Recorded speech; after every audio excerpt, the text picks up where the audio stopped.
본 방송에서 제공하는 투자 정보는 투자 판단에 대한 조언입니다. 방송에서 제공하는 주식의 가치, 가격 상승 및 하락에 대해서는 방송사에서 보장하지 않습니다. 실시간 정보 브리핑입니다. 첫 번째 소식입니다. 최근 퀄컴의 인수 시도 등으로 연일 랠리하고 있는 인텔이 오늘도 1% 이상 상승했습니다. 이는 인텔이 이날 새로운 칩을 발표했기 때문인데요. 인텔은 이날 2개의 새로운 칩을 발표했습니다. 인텔은 홈페이지를 통해 자체 개발한 최신 AI 전용 칩 가우디3를 출시한다고 밝혔습니다.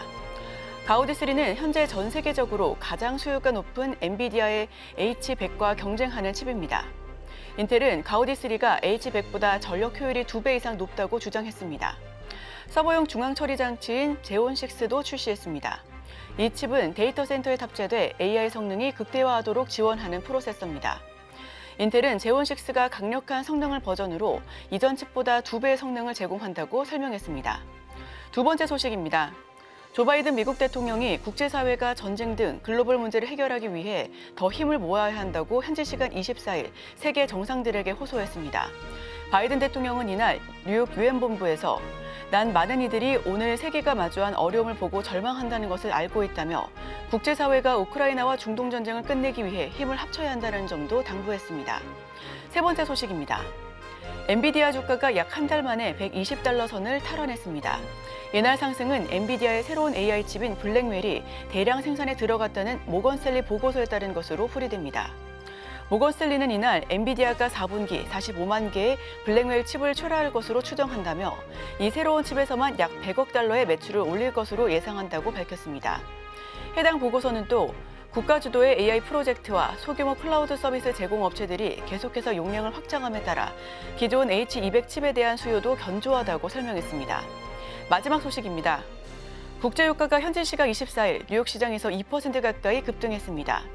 세계 최대 원유 수입국인 중국이 대대적인 경기 부양책을 발표했다는 소식과 중동 지역의 분쟁이 격화할 수 있다는 우려가 유가 상승을 주도했습니다. 새로운 허리케인이 세계 최대 원유 생산국인 미국의 공급을 위협할 가능성도 제기되면서 유가 상승을 뒷받침했습니다.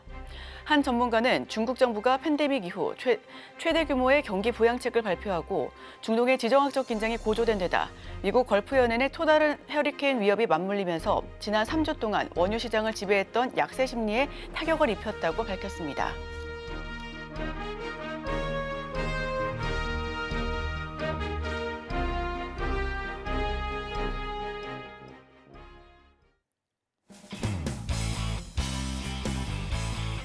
여러분의 성공 투자를 응원합니다. 안녕하세요. 증시7 진행의 이소연입니다.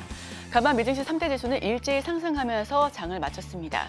특히 다우지수와 S&P 500 지수는 또 한 번 사상 최고가를 나타냈는데요. 여기에 중국인민은행이 0.5%포인트 금리 인하를 단행하면서 경제 부양에 대한 의지를 또 한 번 보여주자 증시의 훈풍이 더해진 것으로 보여집니다. 더 자세한 소식은 이어지는 외신 브리핑 통해서 전달드리도록 하겠습니다. 수요일의 증시7 지금 바로 출발합니다.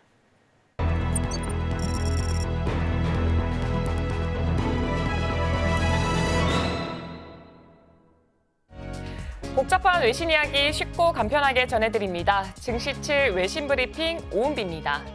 간밤 뉴욕 증시에서 3대 지수는 중국의 대규모 경기 부양책 영향으로 모두 상승하면서 마무리했습니다.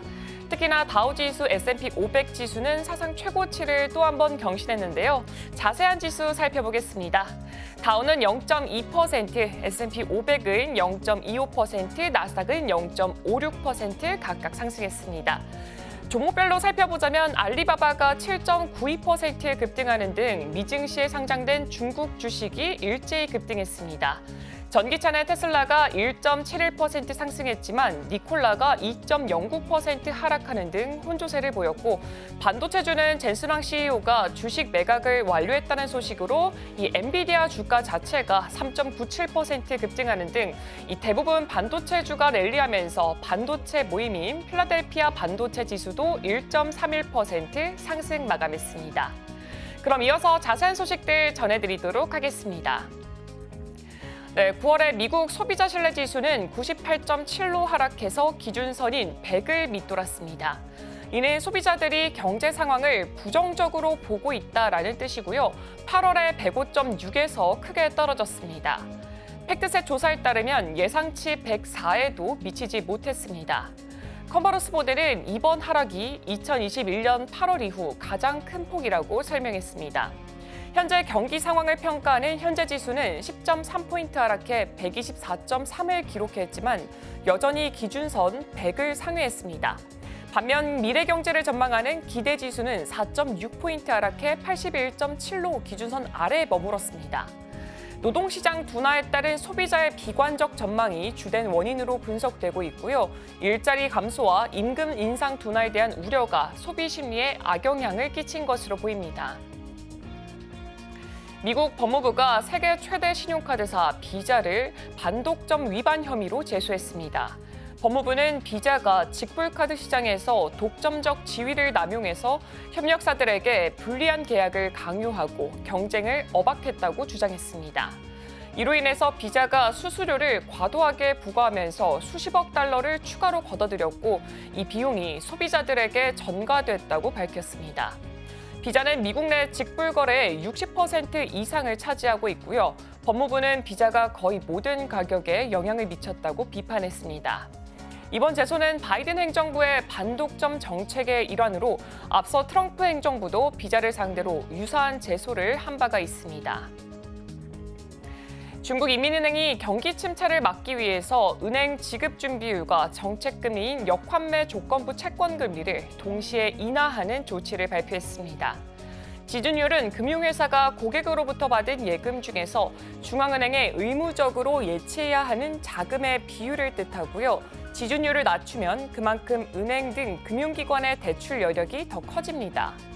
판공성 인민은행장은 지준율을 0.5%포인트 낮춰서 1조 위안의 유동성을 공급하고 7일물 영래포 금리도 0.2%포인트 인하해 1.5%로 조정한다고 밝혔습니다.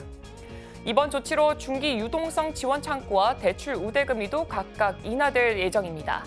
이는 최근 10년간 유례없는 조치고요. 중국의 경제 회복을 위한 강력한 부양책으로 평가가 되고 있지만 실질적인 효과는 불확실합니다.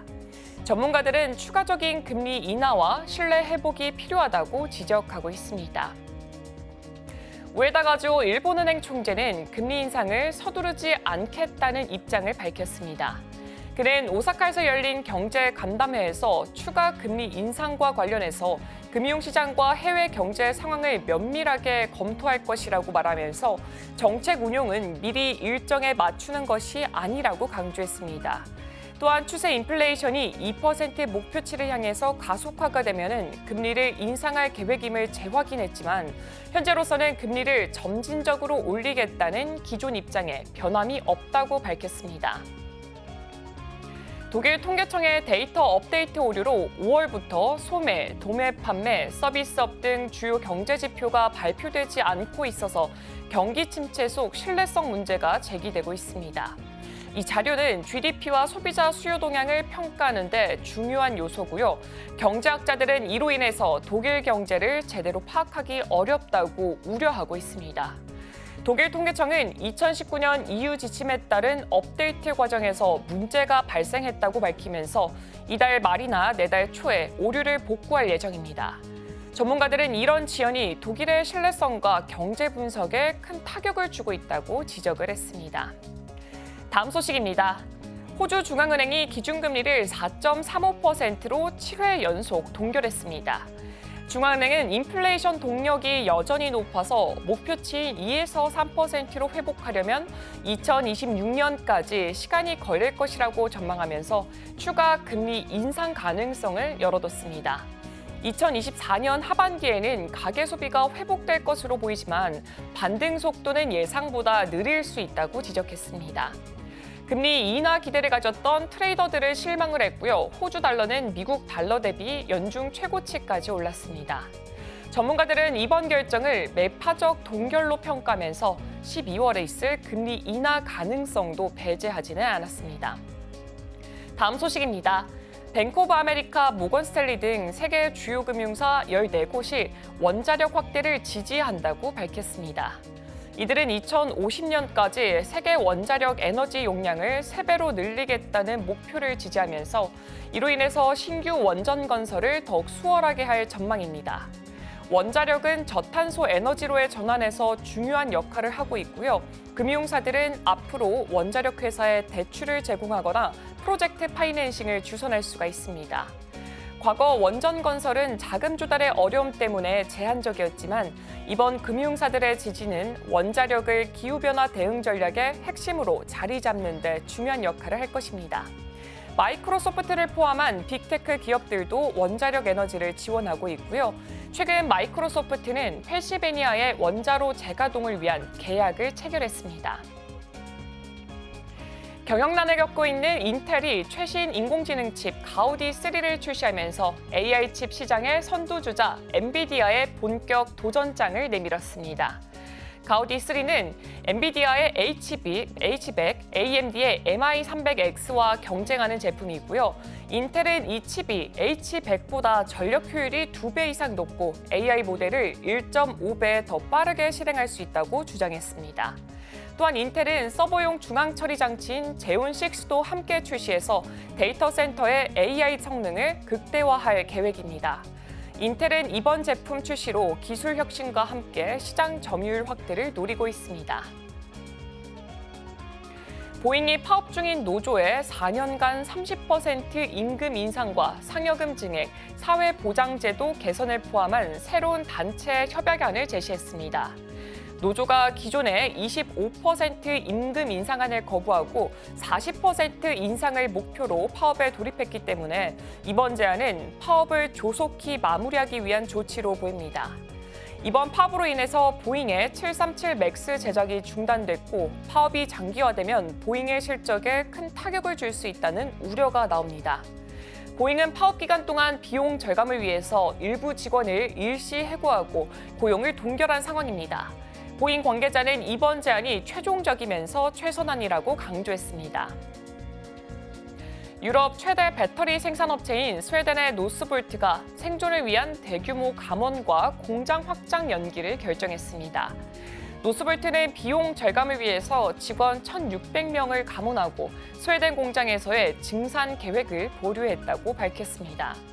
한편 노스볼트는 16기가와트시를 생산할 능력이 있는 이 스웨덴 북부의 공장에서 증산하는 데 고전을 해왔습니다. 이로 인해서 BMW는 노스볼트와의 전기차 배터리 공급 계약을 취소하고 삼성 SDI로 전환을 했고요. 이에 더해서 유럽 전기차 시장의 성장 둔화로 노스볼트는 투자 유치에 어려움을 겪고 있습니다. 노스볼트는 폭스바겐, 골드만삭스 등으로부터 150억 달러의 투자를 받았지만 추가 자본을 확보하지 못하면 확정이 어려울 것으로 보입니다. 스웨덴 정부의 지원도 없다는 입장이 확인된 가운데 내년 흑자 전환을 목표로 생산량을 조정할 계획입니다. 일본제철이 포스코홀딩스의 보유 주식 약 289만 주를 전량 매각한다고 밝혔습니다. 이는 자산 압축과 자본 효율성 향상을 위해서 결정된 것이고요. 매각 시기는 시장 동향을 고려해서 판단할 예정입니다. 이 주식의 가치는 약 1조 1천억 원으로 추산됩니다. 일본제철은 매각 후에도 포스코와의 전략적 협력을 지속할 계획이라고 강조했습니다. 일본제철은 최근에 미국과 인도 시장에 집중하고 있고 특히 US 스틸 인수를 추진 중이지만 미국의 정치권의 반대로 난항을 겪고 있습니다. 한편 포스코홀딩스는 이번 주식 매각과 관련해서 사전에 협의가 있었고 양사 간의 협력 관계는 유지될 것이라고 밝혔습니다. 오늘 제가 준비한 소식은 여기까지입니다. 이어서 국내 소식과 더불어서 오늘의 일면에서 오늘의 이슈까지 살펴보시길 바랍니다.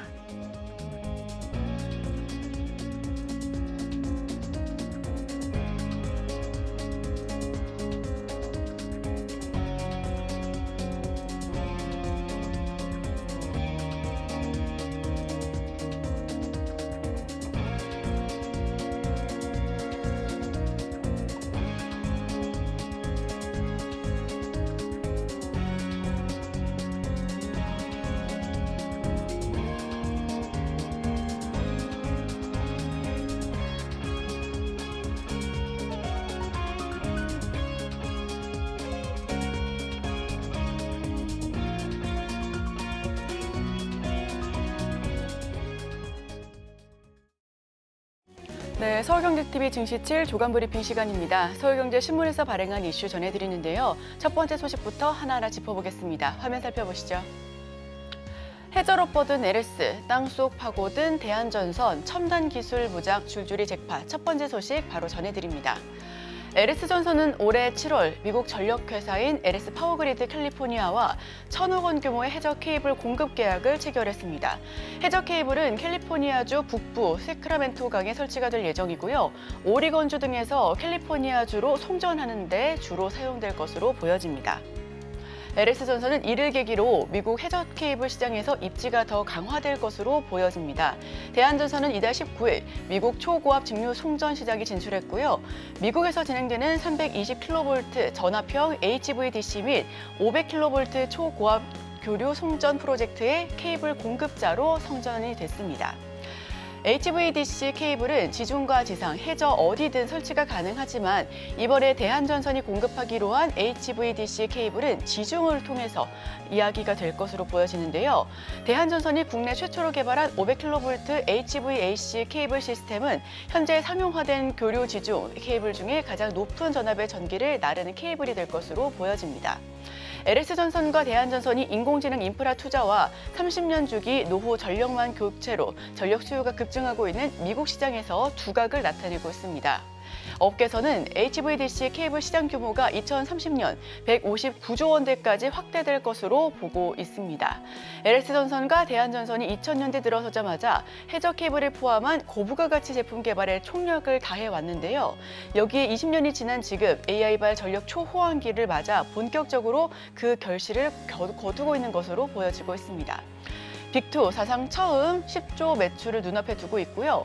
해저 광케이블부터 HVDC까지 고부가 제품으로 경쟁력을 극대화하고 있습니다. 올해 전선과 케이블 수출 사상 최대를 기록하고 있는데요. 턴키 역량 바탕으로 글로벌 공략을 강화하고 있다는 소식입니다. 다음 소식입니다.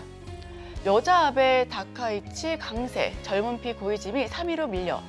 차기 일본 총리가 될 집권 자민당 총재 선거가 바짝 다가왔습니다. 그 가운데 초반 강세를 보이던 고이즈미 신지로 전 환경상이 극우 성향의 다카이치 사나이 경제안보 담당상에게 역전당하면서 3위로 밀려났습니다.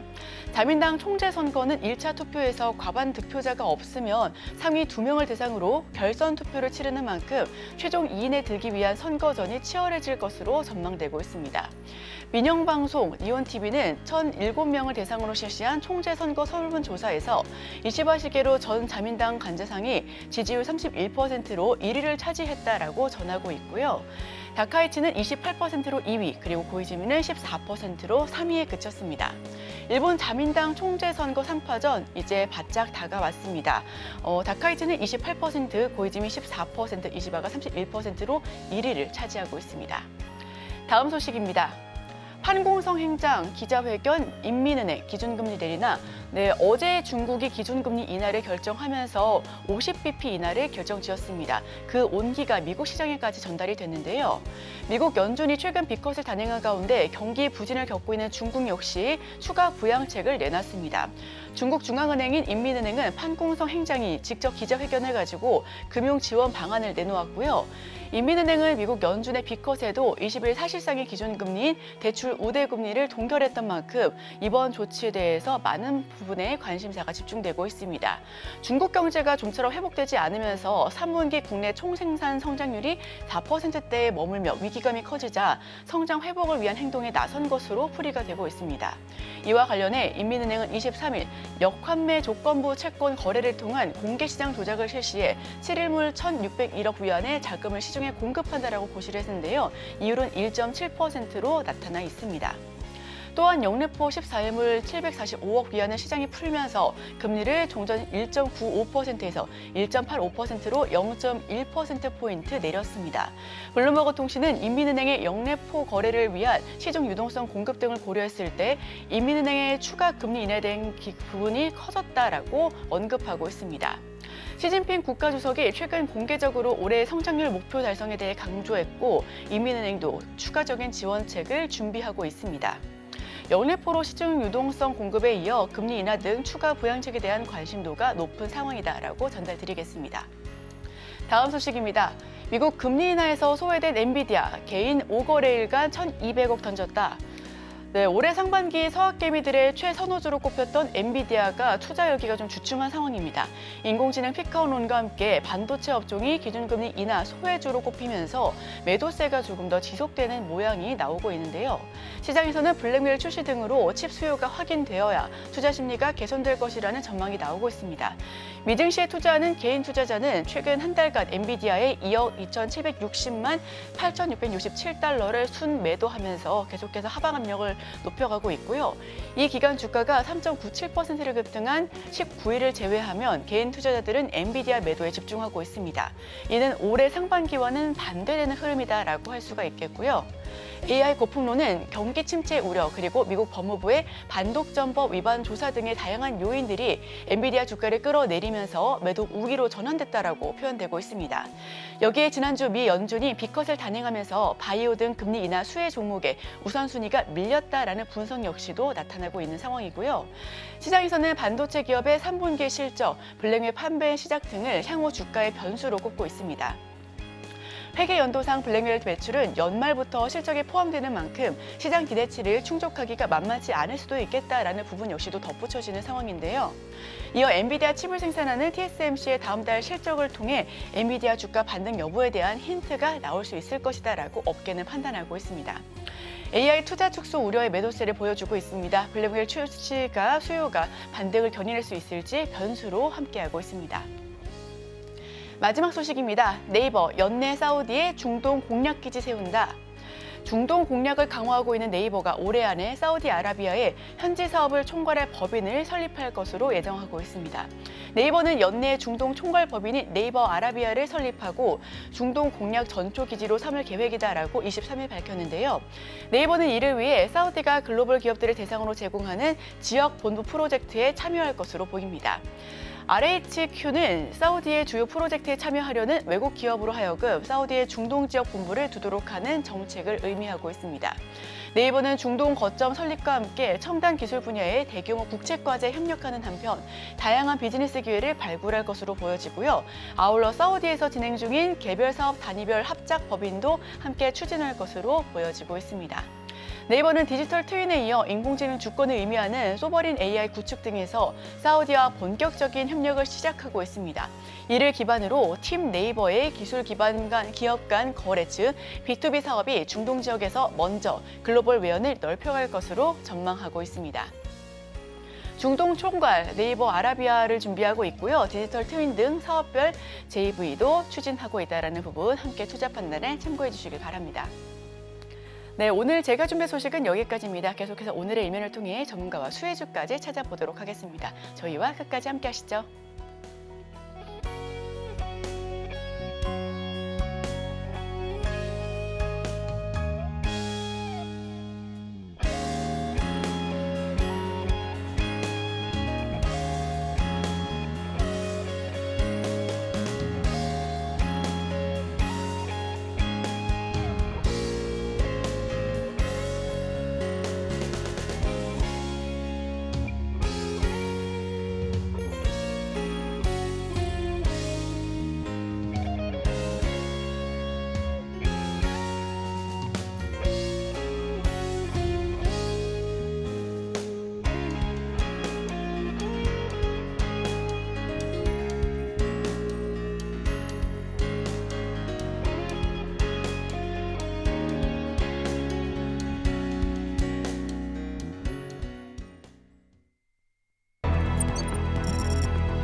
네, 오늘의 면 헤드라인입니다. 4분기 엔터주 대응 전략 함께 하실 분은 다올투자증권 이성웅 차장님 모셔봅니다. 어서 오세요. 네, 안녕하십니까? 네, 오늘 주제 다시 한번 반등 흐름에 등장한 엔터주 이야기 살펴보도록 할 텐데요. 우선은 엔터주 같은 경우에는 주요 수익원이었던 앨범 판매량이 부진하다라는 평가 속에서 특히나 내홍 역시도 자리하고 있는 모습입니다. 그러한 노이즈 속에 계속해서 하방 압력을 받아왔는데 하이브 같은 경우에는 52주 신저가를 찍어내면서 주주들의 원성을 샀습니다. 어떤 모습, 전일장에서 어떤 모습을 보여줬길래 이렇게 찾아와 주셨을까요? 우선 전일제 반등이 좀 있었어요. 네. 있었는데 특별한 이유는 없고 다만 이제 이 엔터주들 같은 경우에도 말씀하셨듯이 이 투자자분들이 많이 걱정을 하고 근시에 많은 그런 섹터라고 좀 볼 수 있겠는데 어제의 그런 좀 그 다른 섹터 대비해서 반등하는 모습이 컸던 걸 봤을 때 이 어떻게 보면 낙폭에 대한 부분이 좀 제한적으로 향후에도 진행될 가능성이 있지 않을까라는 생각이 좀 되고 있고 근데 이제 엔터주들의 전망이 지금 현재 내년 상반기까지도 아직까지는 좀 물음표인 건 맞거든요. 뭐 그런 점에서 봤을 때 이런 신규 접근이나 이런 부분은 좀 제한적으로 가야 되는 건 맞다라고 좀 생각이 되고 있고 지금 이렇게 과대 낙폭에 의한 종목들을 지금 찾는 과정이라고 지금 시장은 좀 생각이 좀 되고 있고요. 뭐 그런 점에서 이 엔터주들의 단기적인 이 저가 매수 유입은 계속될 확률이 높지 않을까라고 좀 생각이 좀 되고 있고 근데 말씀드렸다시피 뭐 음반 판매량 또 그리고 우리나라 K-팝을 이끌었었던 이 멀티레이블에 대한 이 체제에 대한 아직까지 좀 그 균열이 좀 가고 있는 그런 상황이기 때문에 중장기적인 뷰는 뭐 좋기에는 좀 힘들지 않을까라고 좀 생각이 되고 있고 2분기 실적이 정말 안 좋았어요. 안 좋은 상황에서 이 3분기 실적에 대한 부분이 지금 2분기보다도 지금 추정치가 좀 낮게 나와주고 있기 때문에 이 펀드멘탈로 접근하는 부분은 좀 힘들지 않을까라고 좀 생각이 되고 있고 다만 이제 엔터의 주가들 같은 경우와 실적 외에 다른 여러 가지 외생 변수가 굉장히 많이 포함된 섹터라고 좀 볼 수 있거든요. 뭐 그런 부분을 좀 유의하면서 이 엔터주들은 접근하는 게 맞다라고 좀 생각이 되고 있습니다. 네, 신규 접근은 좀 제한적인 흐름을 보여주는 게 낫겠다라는 판단과 함께 과대 낙폭에 대한 단기적인 저가 매수가 이어지고 있다는 부분까지도 살펴봤습니다. 여기에 더해서 2분기 실적이 참 부진했었다라는 부분 역시도 간과할 수가 없는 내용인데요. 연말로 갈수록 콘서트, 즉 투어가 예정되어 있잖아요. 최근 이런 상승과 함께 이런 주가 흐름들 어떻게 보실까요? 우선 2분기 때도 그렇고 2분기, 3분기가 원래 엔터 업체들한테는 이 아티스트들의 어떤 새로운 음반 판매나 그리고 이 해외 공연이나 이런 부분 같은 경우가 우선 연말과 어떻게 보면은 이 어떤 봄 쪽에 좀 많이 몰려 있거든요. 그리고 이제 올해 2, 3분기 때는 이 올림픽이라는 좀 이벤트가 있었기 때문에 이 큰 이 빅 엔터 기업들 같은 경우에도 이 신규 아티스트 앨범에 대한 부분을 그러니까 연말 쪽에서의 발매로 좀 초점을 많이 맞췄기 때문에 뭐 2분기 실적도 그렇고 지금은 기대감은 좀 3분기까지 좀 떨어지는 그런 상황이라고 좀 볼 수 있겠고 우리나라 그 엔터 기업들의 뭐 빅4라고 볼 수 있겠죠. YG, SM 또 그리고 하이브 그리고 JYP 이 기업들 같은 경우가 연초 대비해서 주가 수준은 거의 뭐 절반 가까이 좀 주가가 좀 떨어진 그런 상황이고 JYP가 또 심했죠. 뭐 그런 점을 본다고 한다면 지금 이제 실적으로서도 이 주가가 지금 반응하는 모습을 보여주었는데 근데 지금 현재 같은 경우에는 4분기 때를 기점으로 이 실적에 대한 상승세가 나올 가능성이 크기 때문에 지금 현재 구간에서의 매수 관점을 좀 가져가는 게 맞지 않을까라고 좀 생각이 되고 있고 뭐 2분기 때가 정말 원인 쇼크 수준이었어요. 특히 이제 JYP 엔터 같은 경우에는 이 적자 수준으로 이제 바뀌는 과정 때문에 시장에서는 원인 쇼크에 대한 파장이 좀 굉장히 좀 컸었는데 근데 이게 JYP 문제가 아니라 이런 부분이 다른 엔터 기업들까지에 대한 우려감으로 좀 확산됐던 그런 상황에서 이 엔터주들에 대한 주가에 대한 반등률은 굉장히 좀 제한적으로 갔다라고 좀 생각이 되고 있고요. 지금 현재 본다고 하더라도 3분기에 대한 실적에 대한 기대감은 지금 추정치가 한 달 전부터도 계속 좀 하향 조정하는 모습 보여주고 있거든요. 이런 부분은 주가에 반영이 됐다고 말씀드렸지만 어떻게 선반영 감도 분명히 좀 있다라고 좀 생각이 되고 있기 때문에 이런 부분은 좀 지켜봐야 되는 게 맞지 않을까라고 좀 생각됩니다. 네, 실적 외에도 변동 요인이 참 많습니다. 이슈에 굉장히 민감한 섹터인데 그 와중에 3분기 기대감을 낮춰야 한다니 이 부분은 참 아쉬운데요. 다만 4분기부터는 조금씩 기대를 더 가져봐도 좋겠다라는 부분까지도 체크해봤습니다. 여기에 지금 엔터사 변수들이 참 많은데 어떤 이슈들이 있을까요? 우선 엔터의 산업이 어떻게 보면은 뭐 이런 표현을 하면 좀 그렇겠지만 약간 사람에 대한 그 사람에 대한 인적 리스크가 좀 많이 작용하는 게 바로 이제 엔터 업계라고 좀 볼 수 있겠고요. 그렇기 때문에 실적 외에 외적 변수로서 이 엔터 업체들의 이 투자 심리가 많이 좌지우지되는 그런 경우가 많다라고 판단되고 있고, 최근에 가장 이 부분은 뭐 주가 측면이 아니라 뭐 사회적으로 봤을 때도 이 뭐 하이브 쪽에서의 내부 자금 뭐 이런 부분이 대표적이라고 좀 볼 수 있겠고, 그리고 이제 어떤 또 뭐 좋은 얘기는 아니지만은 이 YG 쪽에서의 이 양현석 대표에 대한 이 창업자가 어떻게 보면 사법 리스크에 대한 부분도 지금 주주들 사이에서는 이 투자 심리를 악화시켰던 그런 요인이라고 좀 볼 수 있겠고요. 그리고 이제 여러 또 이 사건 사고가 좀 올해 2, 3분기 때는 많이 몰리지 않았나. 음주운전 사고도 있었고, 그리고 다른 이 범죄에 대한 부분에 있어서 이 그룹의 어떤 그룹의 그 일원이 좀 탈퇴하는 그런 모습을 좀 봤던 걸 봤을 때, 이 엔터 업체들 같은 경우에는 이런 이슈의 하나하나의 민감한 모습을 분명히 보여주는 그런 상황이고, 근데 만약에 말씀드렸듯이 실적이 좋았다고 한다면은 저는 주가적인 측면은 이런 이슈에 의해서 주가 떨어졌을 때는 저가 매수, 또 이제 이러한 부분이 이 낙폭이 회복되는 과정을 이용해서 트레이딩 관점으로 접근해도 괜찮다고 판단되고 있지만, 기본적으로 펀드멘탈이 지금 되지 않았을 때는 이런 낙폭에 대한 부분이 계속해서 이어진다는 게 바로 이제 엔터 업체들의 그런 특징적인 그런 상황이라고 좀 볼 수 있겠고요.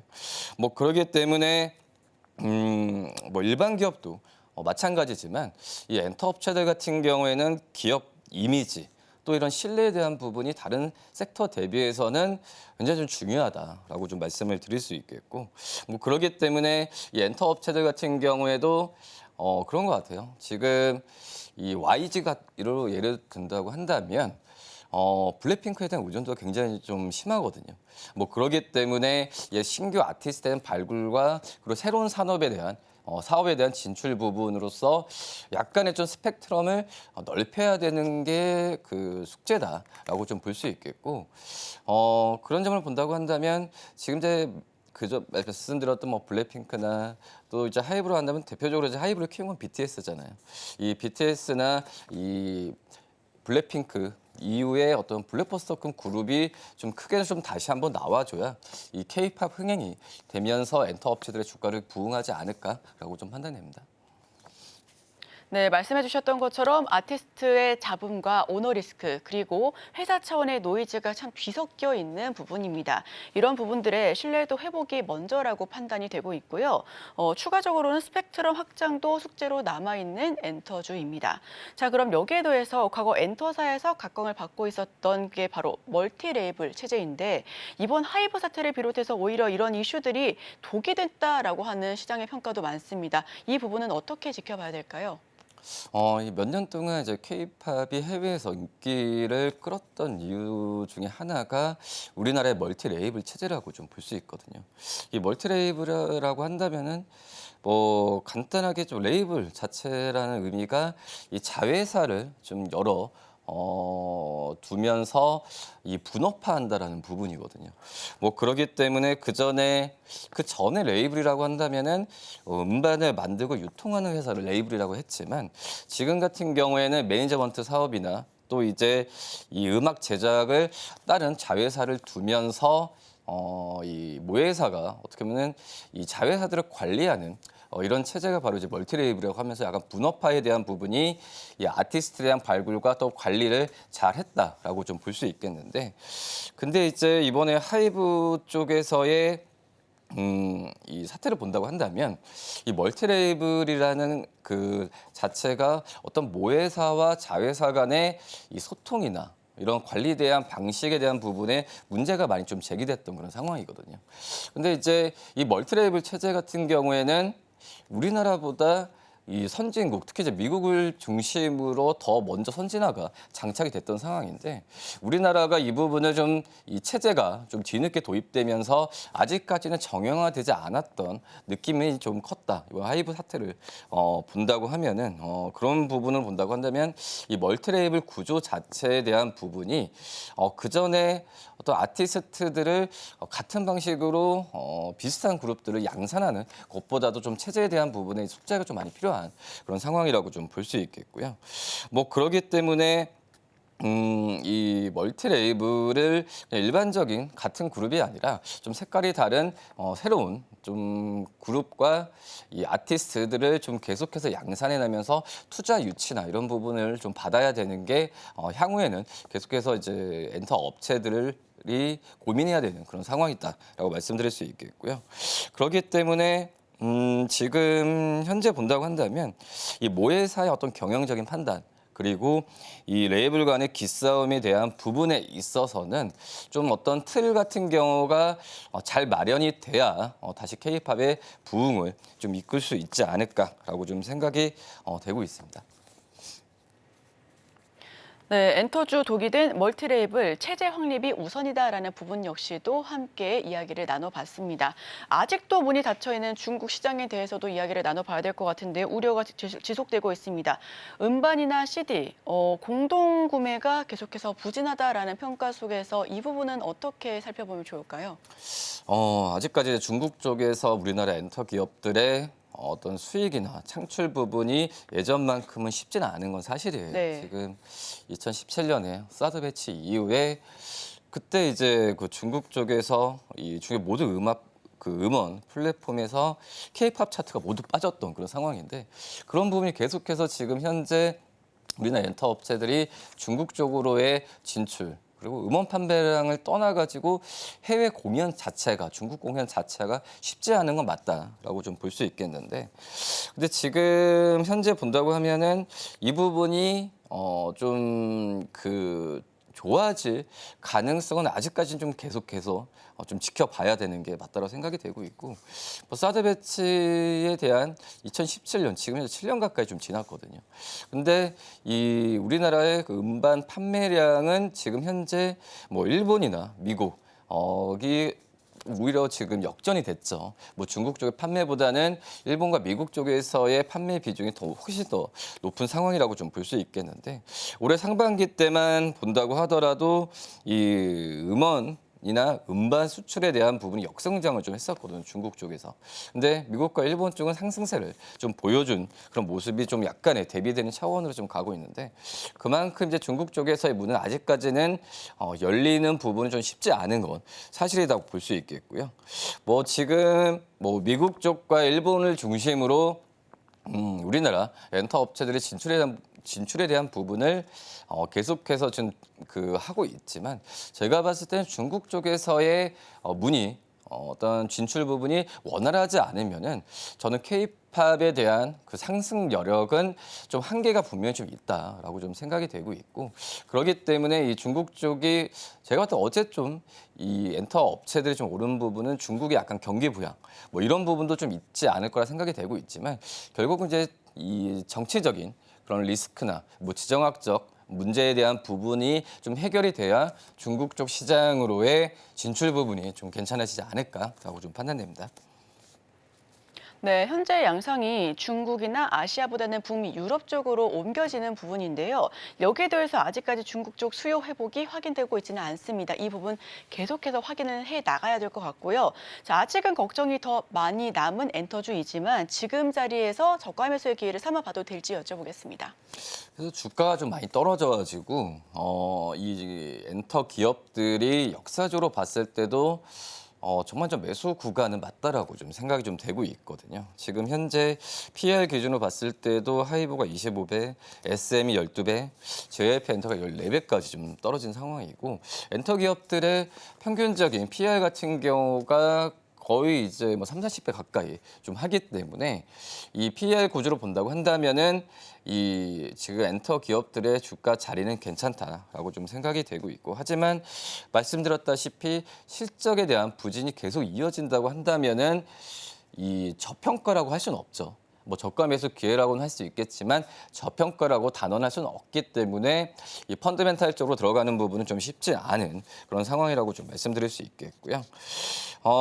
이제 말씀드렸다시피 이 휴먼 리스크, 그러니까 사람 인적 리스크에 대한 부분이 지금 원활하게 지금 잘 돌아가는 상황이 아니라고 한다면은 이 매수에 대한 부분은 좀 지금 당장은 서두르면서 할 필요는 없지 않을까라고 좀 생각이 되고 있고, 다만 이제 이 4분기 때 연말을 기준으로 본다고 한다면 2, 3분기 때의 실적은 좀 안 좋지만은 4분기 때 실적은 이 그나마 2, 3분기보다는 실적에 대한 반등 부분이 나올 가능성, 그렇기 때문에 4분기가 약간 저는 기점이라고 좀 보고 있거든요.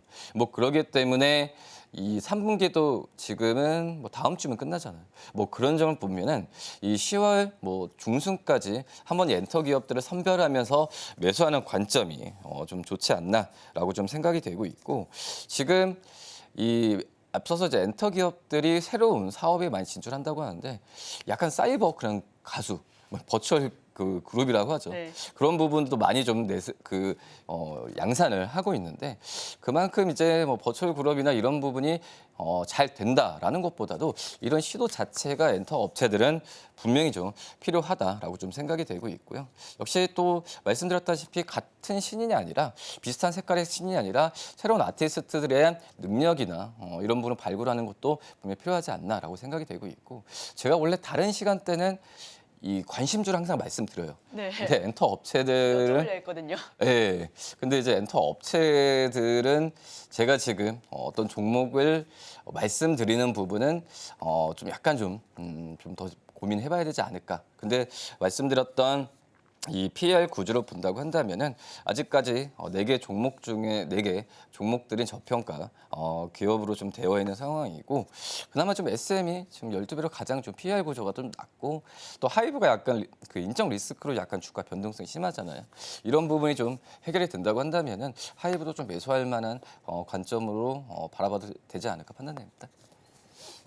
네, 콕 집어서 어디다라고 하는 부분보다는 3분기 지나서 이제 4분기 내내 다시금 살펴보면서 전망을 지켜보는 게 낫겠다라고 이야기를 해주고 계시고요. 역사적으로 PER 기준으로 봤을 때도 저가 매수의 기회가 왔다라고 판단되니까 이 부분까지도 함께 살펴보시면 좋을 것 같습니다.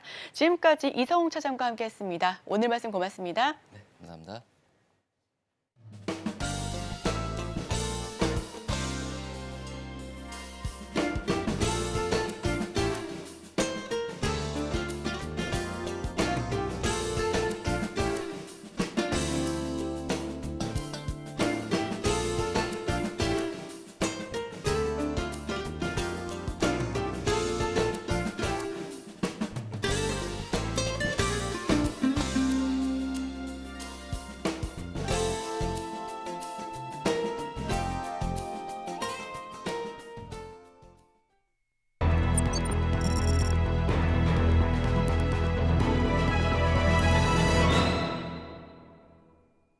네, 투자하실 때 참고하시면 좋을 리포트 소개해드립니다. 화면으로 바로 만나보시죠. K밸류업, 코리아 밸류업 지수 발표, NH투자증권의 리포트입니다. 어제 코리아 밸류업 지수 결국 발표를 했습니다. 코리아 밸류업 지수 발표했는데 PBR과 ROE가 핵심 지표였고요. 거래소는 기업가치 우수 기업으로 구성된 코리아 밸류업 지수의 구성 종목과 선정 기준 역시도 명확하게 짚었습니다. 밸류업 지수는 연기금 등 기관 투자자들이 벤치마크로 활용하거나 ETF 종목 구성에 활용되는 것을 목표로 하고 있고요. 궁극적으로는 한국 증시 재평가와 기업 가치 제고 문화 확산을 기대하고 있습니다. 종목 선정 방식을 단계별로 살펴보시면 우선은 시장 대표성과 수익성, 주주 환원, 시장 평가, 자본 효율성 이렇게 5단계로 나눠 있다라고 판단이 되고 있습니다. 여기서 시장 대표성 같은 경우에는 시가총액 상위 400위 이내, 그리고 수익성은 최근 2년 연속 적자가 없거나 2년 손익 합산이 적자가 아닐 경우를 두고 있고요. 주주 환원 같은 경우 굉장히 계속해서 언급이 되고 있었죠. 최근 2년 연속 배당 또는 자사주 소각을 실시했을 경우, 네 번째는 시장 평가입니다. PBR 순위가 전체 또는 산업군 내 상위 50% 이내일 때, 또 마지막으로 자본 효율성 살펴보시면 1에서 4단계 단계를 충족한 기업 가운데 산업군 내 ROE가 우수한 기업, 이렇게 5가지 단계를 나누어서 선정 방식을 정했다라고 발표했습니다. 밸류업 공시 기업이 최소 요건을 충족하면 최우선적으로 편입을 했고요. 최종 100개 종목으로 구성을 마쳤습니다. 코스피 200 등의 시장 대표 지수와의 차이점은 시가총액 이외에도 질적 요건을 도입했으며 개별 종목의 지수 내 비주 상한을 15%로 제한했다라는 점을 특이점으로 두고 있습니다.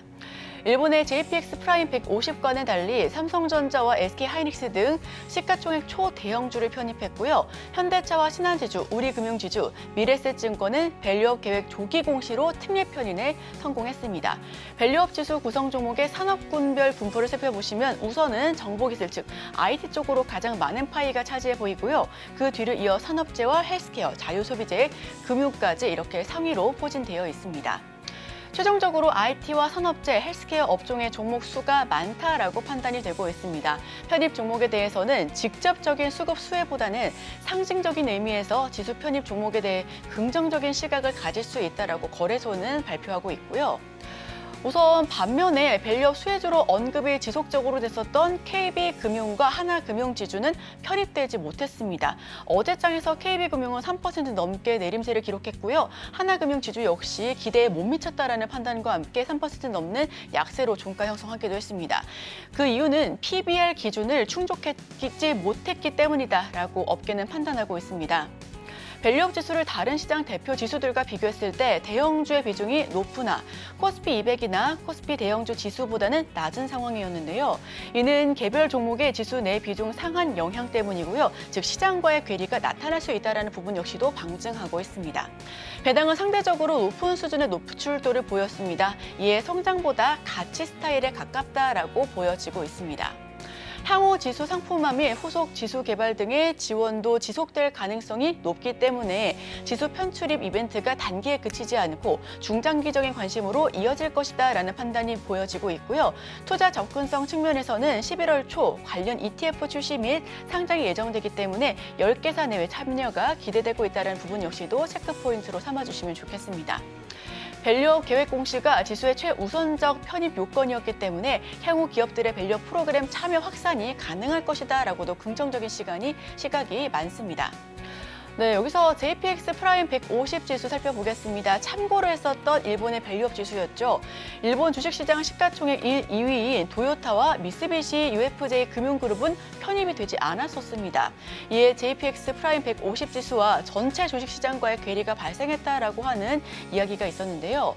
밸류업 지수 공개 이후 현재까지 누적 수익률은 9.38%를 기록하고 있습니다. 일본 전체 주식시장을 대표하는 지수인 저펜 TS의 토픽 지수는 같은 기간 13.9%를 기록하고 있었는데요. 다만 밸류업 지수 공개일에도 멈추지 않은 외국인의 순매도가 눈에 띄었습니다. 코스피는 0.1% 정도 하락을 했었지만 다시금 반전하면서 1% 넘는 오름세를 기록하며 장 마쳤고요. 다만 반도체 외국인 순매도가 지속되고 있다는 점도 참고해 주시면 좋겠습니다.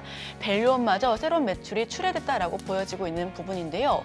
어제까지도 외국인은 오전 현물 2,500억 원 이상을 순매도했었고요. 8월 23일 이후 이 거래일 제외한 현물 전일 순매도가 지속됐다라고도 보여지고 있습니다. 즉 외국인 수급이 밸류업에도 불구하고 부족했다라고 하는 부분인데 우선 미국 시장은 어제장에서 강세를 나타냈습니다. 3대 지수가 연일 상승 흐름을 보여줬고 오늘 시장까지도 강세 흐름을 이어가면서 훈풍을 지속하고 있었고요.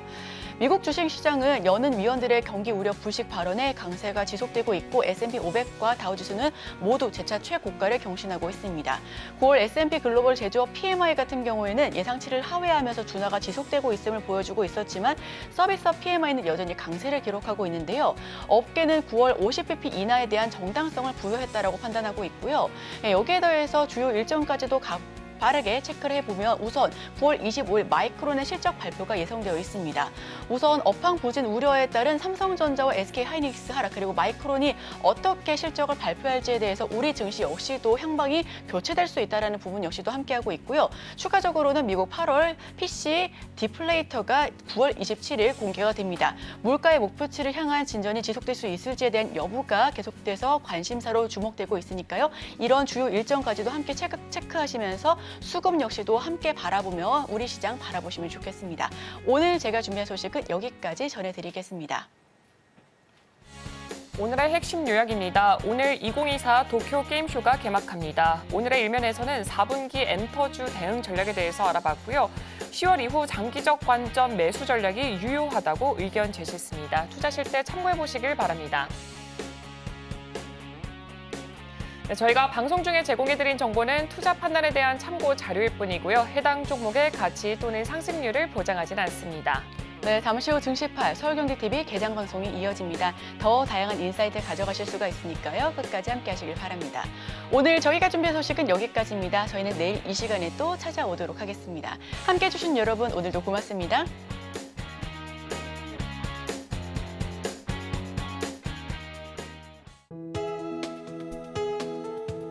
본 방송에서 제공하는 투자 정보는 투자 판단에 대한 조언입니다. 방송에서 제공하는 주식의 가치, 가격 상승 및 하락에 대해서는 방송사에서 보장하지 않습니다.